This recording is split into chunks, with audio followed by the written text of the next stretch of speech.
Labels are great, but do they actually help you when you're working with a person or a child in that moment, at that moment in time? Can you remember the labels?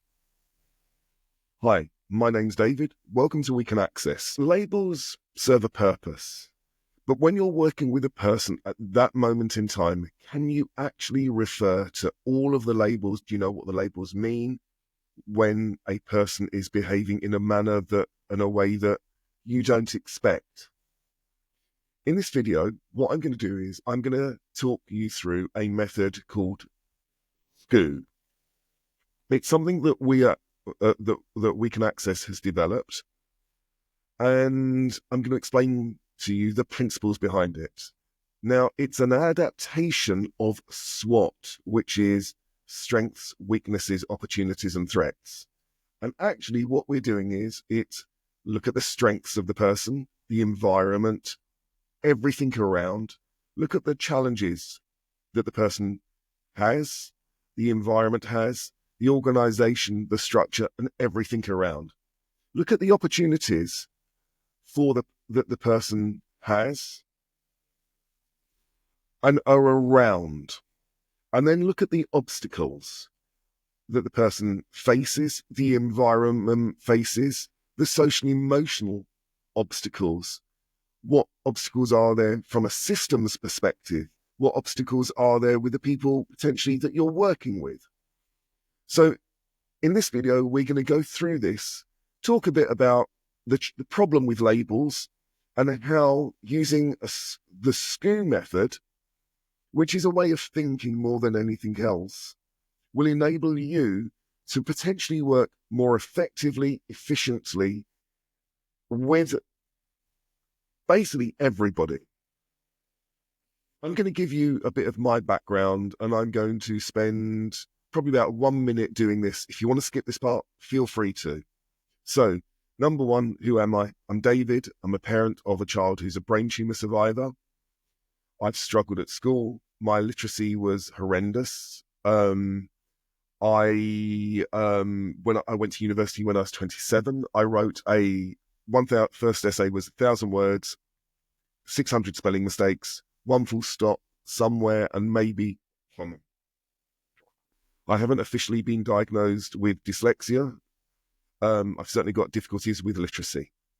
I'm a former mainstream teacher, special needs teacher, and I've worked in multiple environments.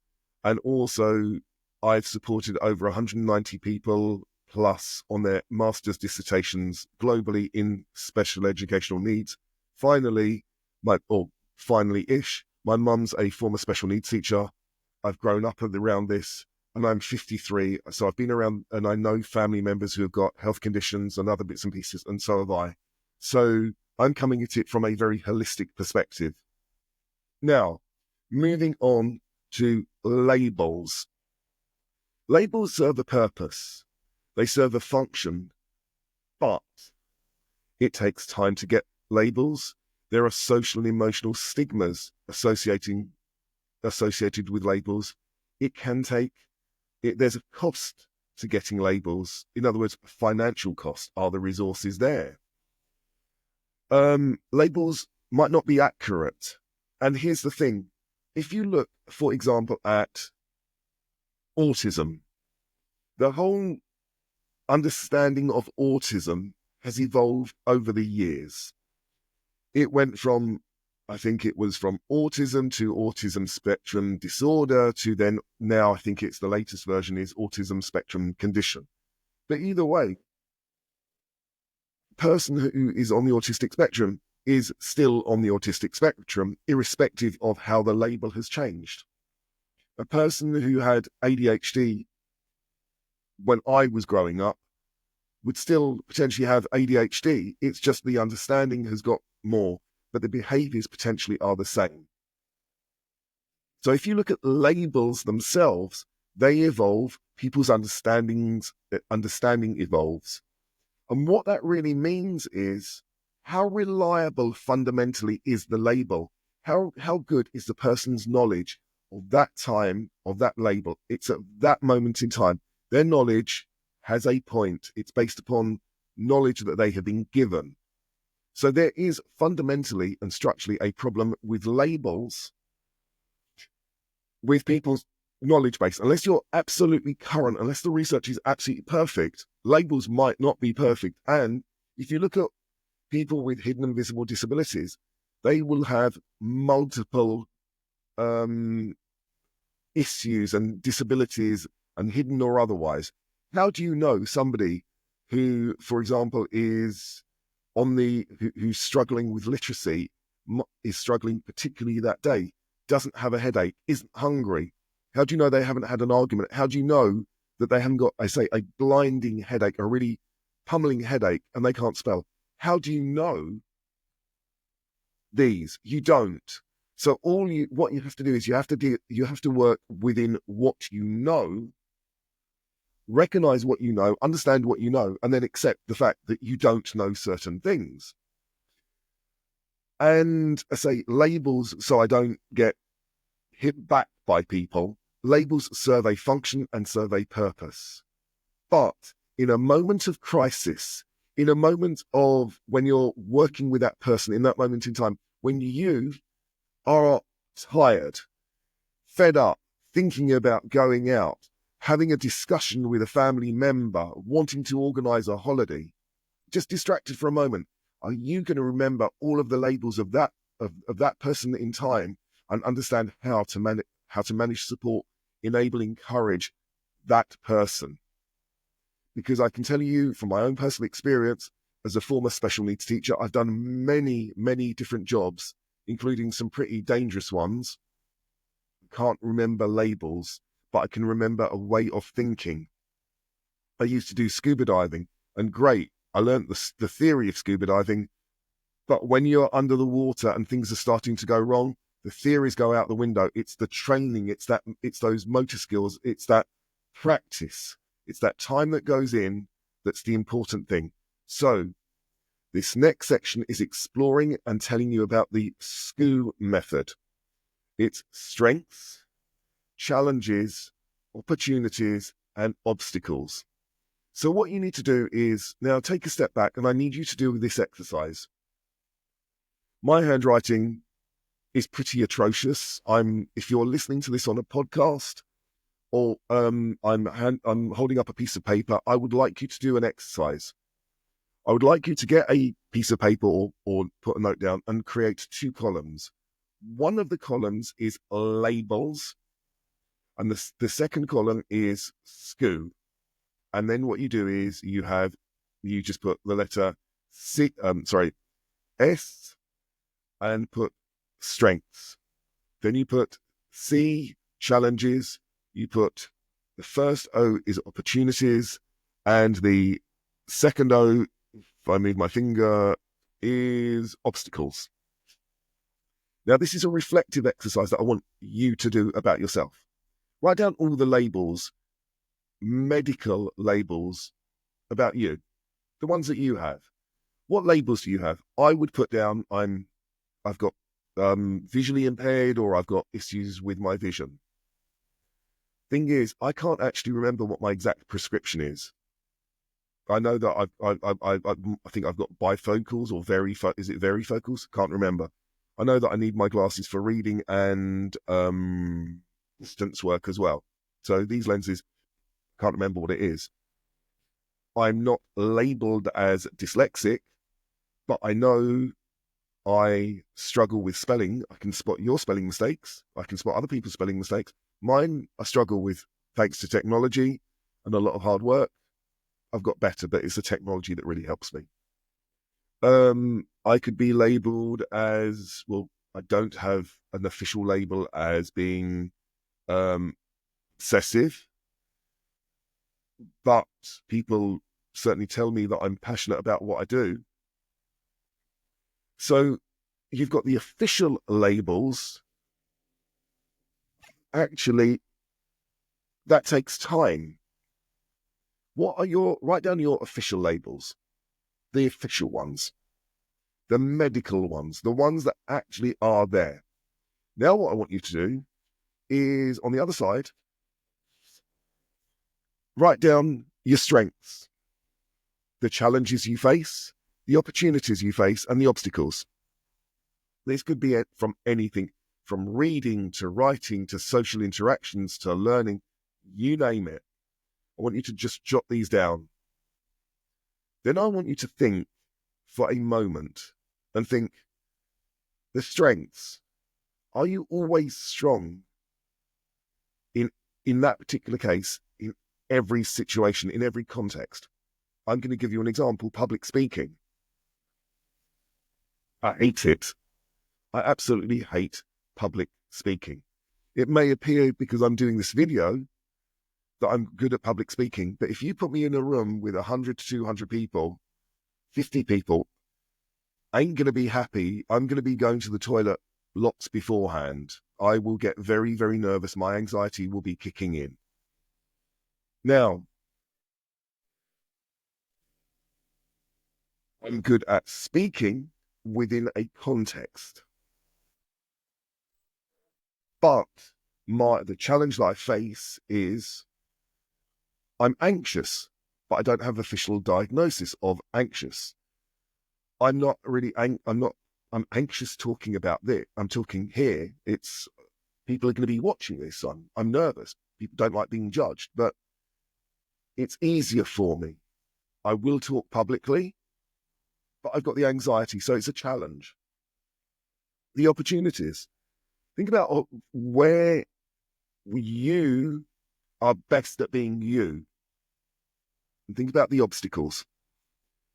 And what you'll find is that you are very good at doing things in certain situations, in certain places, with certain types of people.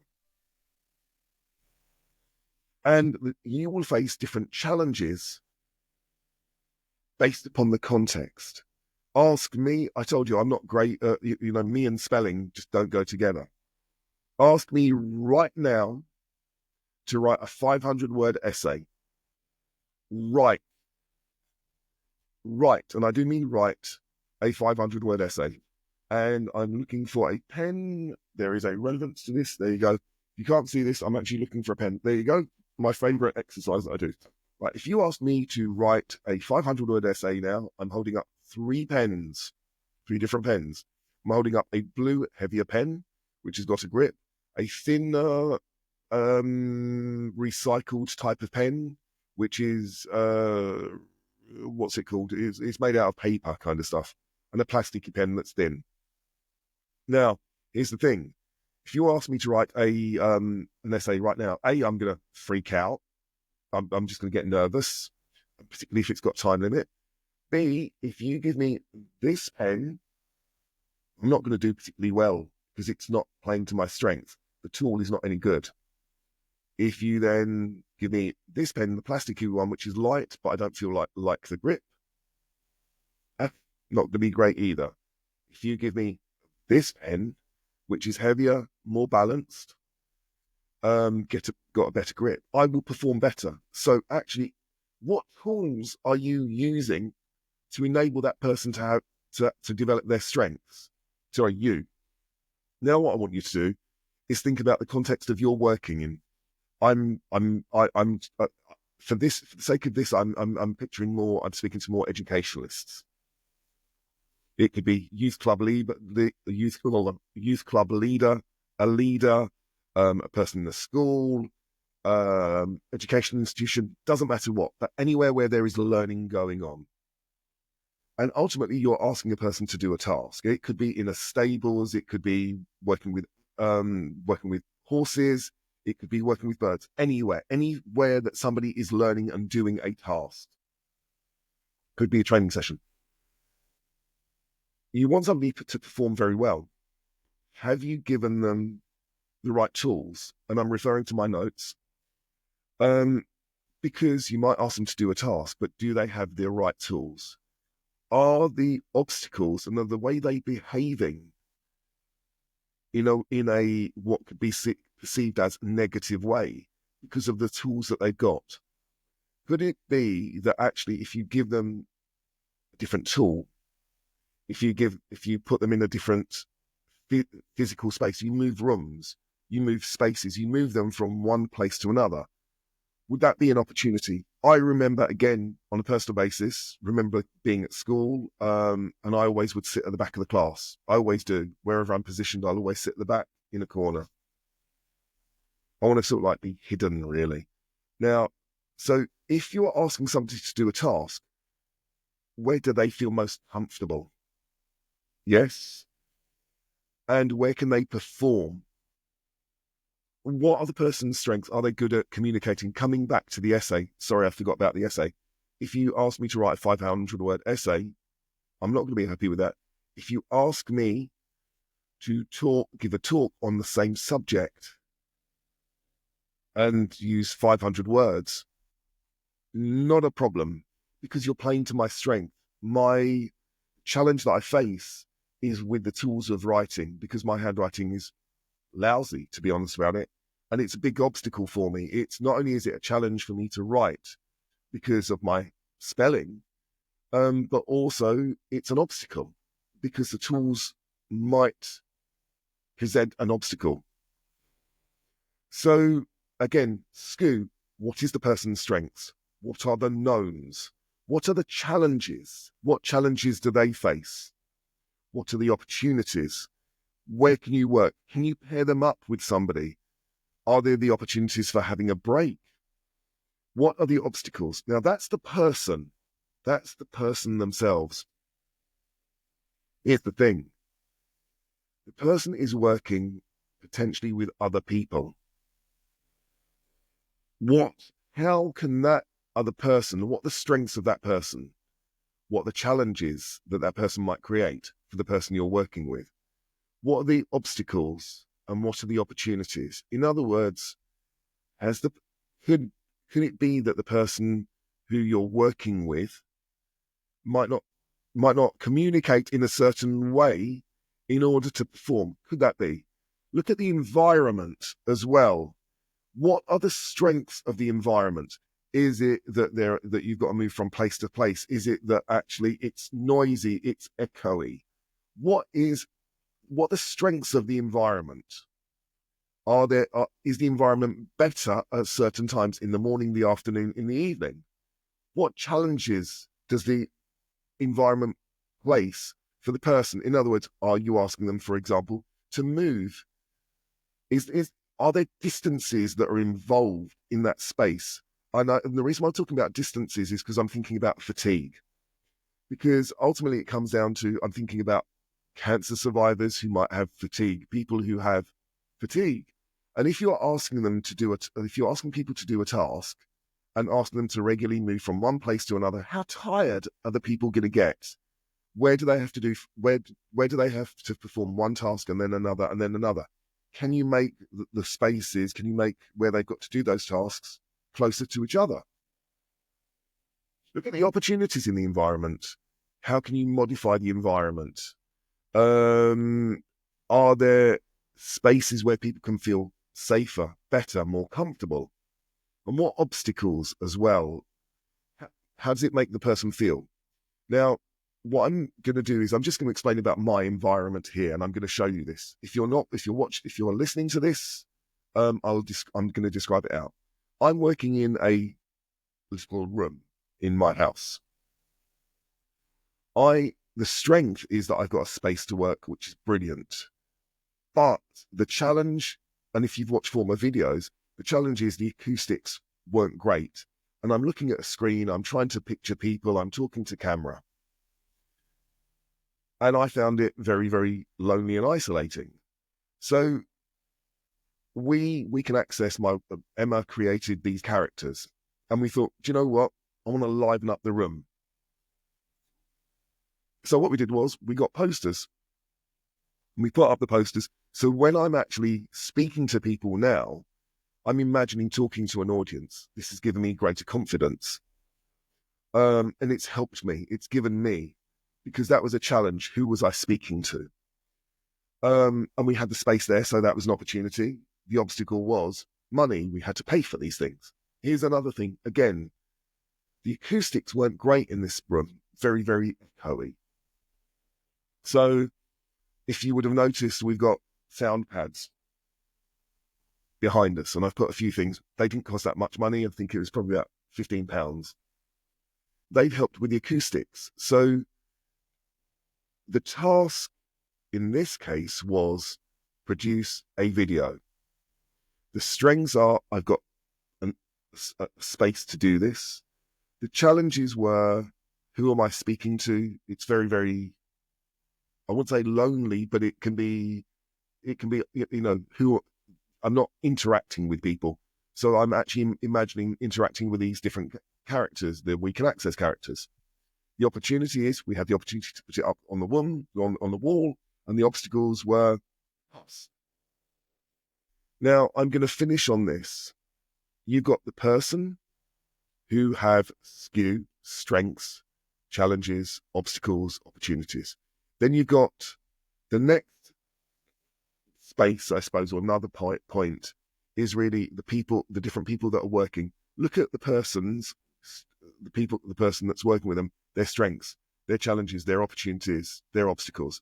Then look at the rules and regulations that are set for the organization. In other words, the regulations. What strengths do the regulations have? What challenges? What obstacles? What opportunities? Look at the laws of the land. What strengths? What challenges? What obstacles? What opportunities? And all the time, what you're doing, it's a very, very dynamic way of working.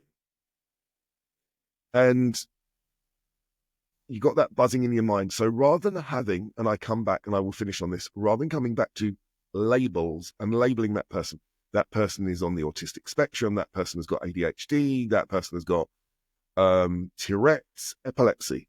Look at the strengths of that person. Look at the individual of what you know. Speak to the different stakeholders, their parents, the carers, their friends. Get all of that information and learn about the strengths. Look at the challenges the person faces and learn them, and it's dynamic. And the strengths will change, and it will change over time, over the day. If the person's eaten, hasn't eaten, if they've drunk. Look at the opportunities and obstacles, and all the time you're doing this. And so when you're presented with somebody who is potentially doing a behavior that you don't expect or not wanting, think about the person's strengths. Think about the challenges that they are facing at that moment in time. Are they hungry? Are they thirsty? Look at the opportunities and look at the obstacles. I'd love to know how and when you use this. If you've got any other questions, let me know. There are some other videos that might interest you on culture, stigma, and labels. It might be worth looking at these as well. Thank you very, very much for your time, and let me know how it goes using the SCOO method.